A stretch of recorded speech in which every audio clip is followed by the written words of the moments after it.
Hi everybody, and welcome to What's in the Bag Part 3. Just before I start this latest video, I am very sorry that I forgot to mention a happy birthday to Paul McCartney the other day on his 81st birthday. So I do apologise. I have been away and I've had things on my mind and stuff, so I am sorry that I didn't acknowledge his birthday, but I'm sure he don't mind. Another thing is, there's been news, that we're going to be getting a new Beatles single by the end of the year, aren't we, apparently? Everybody thinks it's going to be this, is it Now and Then, which has sort of like been out before sort of thing, hasn't it? You could even get it on YouTube up to a few weeks ago. Apparently it's something that they did try to do some work on in the 1990s when they was working on Fears of Bird and Real Love. There's been a lot of criticism over it. I sort of don't really know why, because as Beatles fans, if something new is coming out, we should all, be excited and looking forward to it. I'm looking forward to it. The only thing I will say is I hope that they do actually release it as a physical format, i.e. a single. Some people are saying it might only be a download. Some people are saying they might be doing an anthology 4 or an odds and sods sort of like album. We'll just have to wait and see, folks. But until we know, we don't even know if it is Now and Then, do we? We're just all assuming that it is. It could be Grow Old With Me. It could be a song that we don't even know anything about. But I can understand some of the criticism, because apparently when they did try and do some work on it in the early 1990s, George wasn't particularly happy with it, was he? I think he just sort of like says, well, it's rubbish or something, which is entitled to his opinion, into, because he was one of the Beatles. So, then they're on about AI and all that lot. So let's just wait and see what it is, or if it is, gonna come out, or is it Paul just saying something to, because he's got a book coming out, sort of thing. Excuse me one sec. I don't think it is, by the way, but I know how some people's minds were. Oh yeah, Paul's on the tour, so he'll say, well, the Beatles are getting back together, blah blah blah. I don't think it is. I do think they have been working on some unreleased material. That's all I'm going to say on that one. And until it comes out, let's just wait and see. Let's not criticise it till we've heard it, folks? So that's that. It's not a van, but honestly, that was not a van. So this is What's in the Bag, Part 3. So the first one was, I got this. And I think I've got another copy of this somewhere. This is the Hare Krishna mantra by the Hare Krishna Temple of London. And this is a UK press, and it is actually quite hard to get them in the picture sleeves now. Apple 15, produced by George in 1969, I believe. So that is the A side. Solid centre apple. And then that is the B side.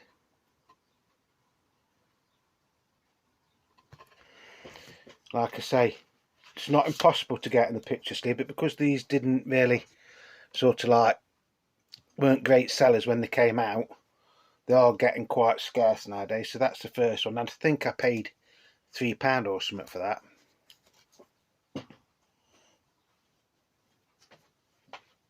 Then we've got a Beatles album.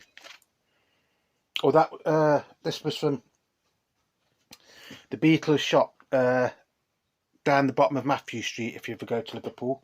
The original Beatles shop, I think it's called, where this one came from. Never seen this album before. It's called The Beatles Rain or Shine 1965 US Tour FM broadcast. So I presume it's like snippets of songs with bits of interviews, because it's Brian Matthew interviews Paul, let's just twist and shout. Brian Matthew talks with a fan, tell me what you see. John on Shea Stadium, I'm down. Brian Matthew talks to George and John, I've just seen a face. Brian Matthew talks to George. Side 2, You Like Me Too Much. Brian Matthew talks to Ringo, Act Naturally. Paul on Longevity, Yesterday. All my troubles seem so far away. George on guitars, Dizzy Miss Lizzie. Brian Matthew comments, Help, and Beatles medley. So this is the tracks that are on it.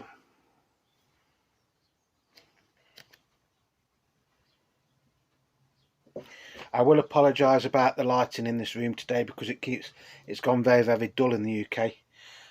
So I haven't actually played this, so I can't really comment on it. Until a few seconds ago, this was actually sealed as well. But I thought I'd better just like open it to show the labels and things. It's a very, very heavy record. So that's all it says on the labels. Then the B side is exactly the same. This has got to be 180 gram, easy. Very, very heavy record. So I might have to do a follow-up to this one when I've played it. I just thought I'd show it you, to be honest. But I've got a feeling it's going to be a bit like, you know, the Beatles story. It's going to be interviews with snippets of songs. Now, the nice thing about this, or the strange things about this, if you're listening Apple, is that on it says John on Shea Stadium. Now, if you're going to be releasing things of the Beatles, yes, we do all like, you know, box sets of, you know, Revolver and things like that. I've got no problem with them whatsoever, right? But why don't you release this album, Shea Stadium? Why don't you just release it? Going off the topic slightly, so please do stay with me.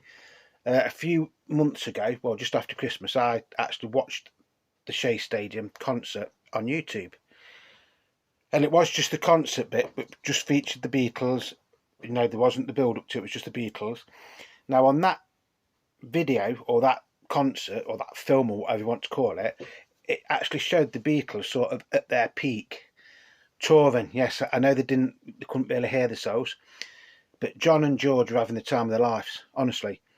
They've sort of like stood next to each other virtually through the whole of the concert, and at one point George is on his electric piano thing and he's going like that with his arm on, you know, and he's bursting out laughing, and George is trying as hard not to laugh at times he does. Paul, as ever, is the showman, but even he's laughing and giggling at times. Ringo, just being Ringo, you know, sat on there with his drums. Show something like that, you know, that's when they were still having fun. Yes, I know it wasn't the last tour they ever did, but 1965 was probably the, you know, the peak of the Beatles touring years. That's all I'll say. Yes, they did tour in 1966, didn't they? But the tours weren't that good and all. I think they'd had enough, hadn't they, by then? And then obviously, when it all came out about certain comments, then they just thought, oh, sod it then, we're not going to bother touring again. So yeah, Apple, if you're listening, let's get the Shea Stadium one out next, please. Also got this. This is from Dig Vinyl. Now, if you watched my video about 6 or 7 weeks ago, you know my neighbour gave me a lot of ska and punk records, and this album, or a version of this album, was in there, but it was pretty battered up. It did play okay, don't get me wrong, I'd cleaned it all up and it did play, but this is a brand new remaster, and I paid £14. £14 for brand new sealed remaster. I have played it. It's not sealed now, so I have played it. Sound quality is absolutely fantastic. It's on heavyweight 180 gram vinyl.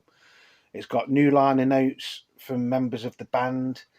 It has got one of my favourite Madness songs of all time on it, called Tomorrow's Just Another Day. It's also got Our House in the middle of our street. But it just gets me that there's nowhere else in the UK where I know that I could actually get a brand new sealed copy of this for £14. Right, if you go into HMV and stuff like that, this is probably usually about £25–30, isn't it, for a remastered one. Like I say, sound quality is absolutely amazing on it. Fantastic, love it. The final one for this little video is this one, Iggy Pop, the Idiot. Now, just before I went on our trip to Liverpool, I was watching a video by Mike, PC31, the Vinyl Policeman. If you don't know who he is, check his channel out. He's a top bloke. He collects all sorts of records. He's into his punk, his new wave, his 60s stuff. is also in a Kinks tribute band, which we will come and see you one day, Mike. Honestly, if you could ever come and play near us, I'll come and see you. And I thought that he'd actually had got this album, but looking at it now, I don't know if this is the same album that he showed or not. Now, I will be honest, I don't really like Iggy Pop. Well, it's not I don't like him, I've never really been able to get into him.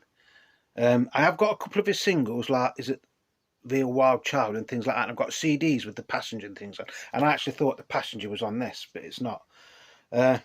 This is basically an Iggy Pop stroke David Bowie album, because David Bowie co-wrote all of the songs with him and produces it and plays keyboards on it, I think.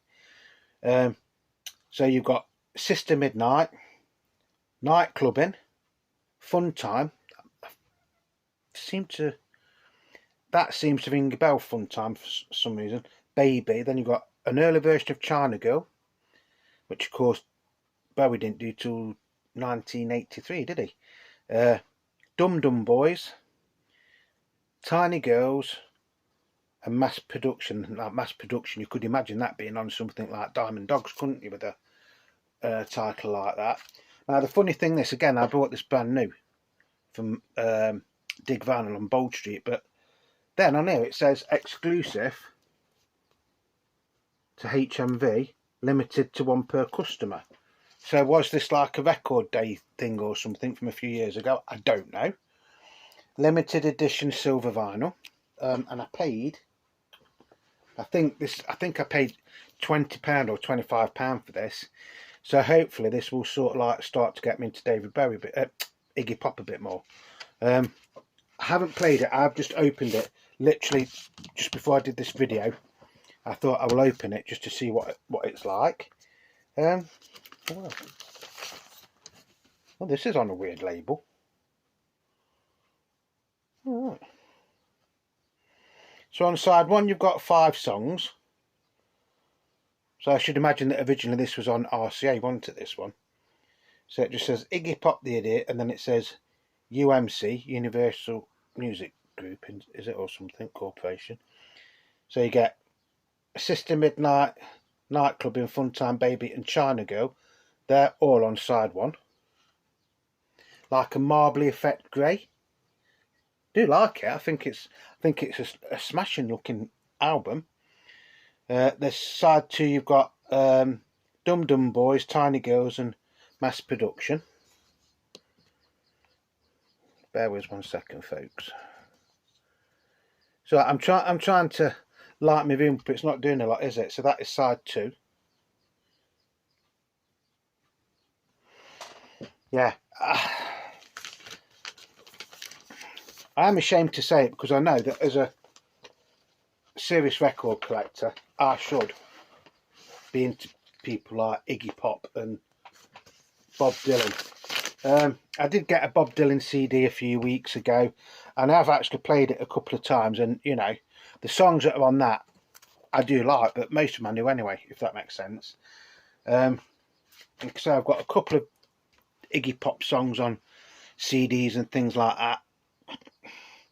I have heard the version of China Girl on here, because I did actually stream it on Spotify a few days ago when we was lucky enough to have a nice day, and we sat outside and I was having a few beers, as you do, cans of beer.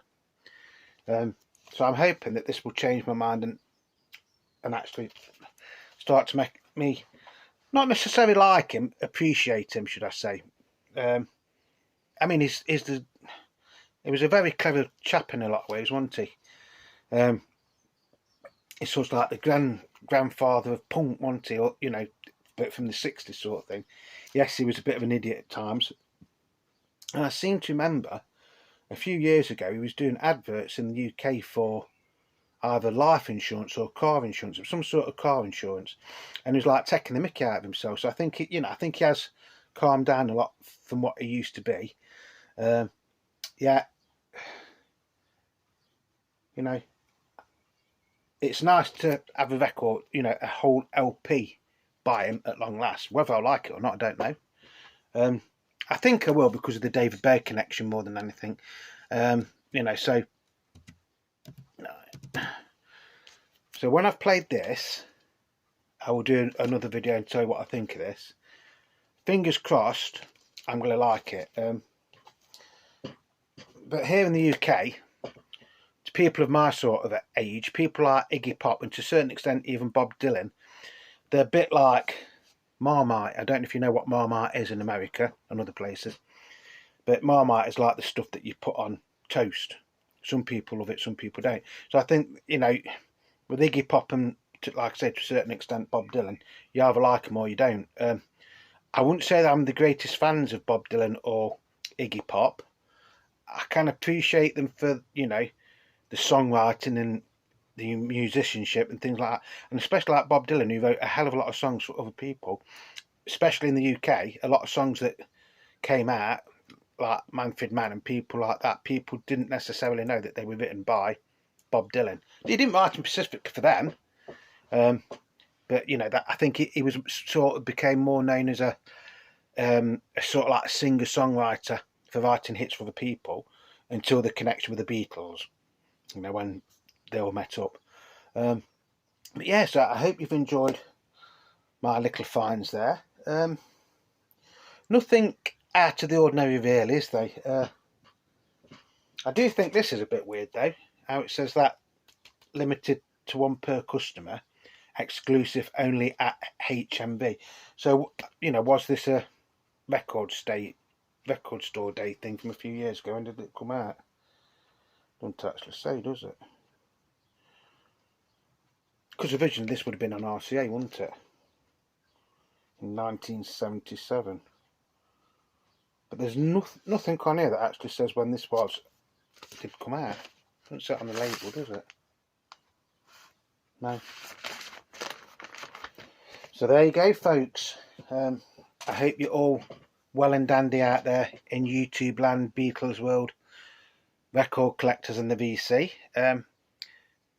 You know, I'm just sorry I had to mention something about that now and then, because there's been a lot of criticism about it, and people are criticising it before they've even heard the finished article.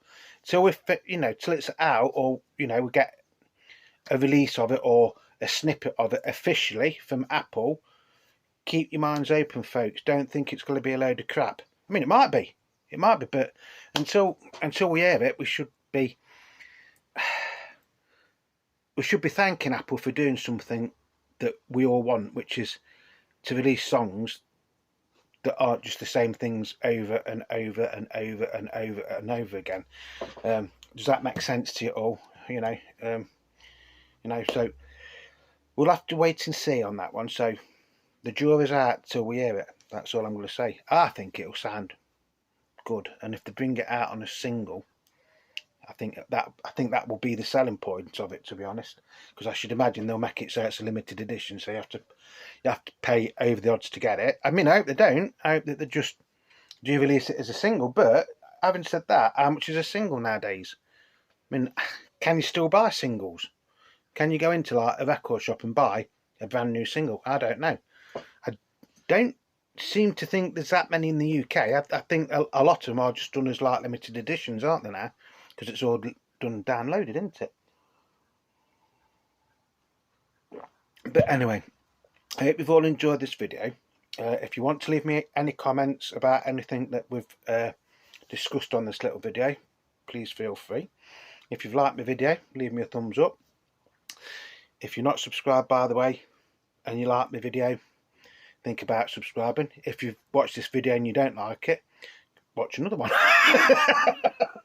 You know, they're not all the same. You are the Beat and Beatle Dave. The subscriptions are starting to go up, and I love you all. So until the next time, which will probably be tomorrow, it's Beatle Dave wishing you all peace, love and happiness. Whatever you're doing, please stay safe.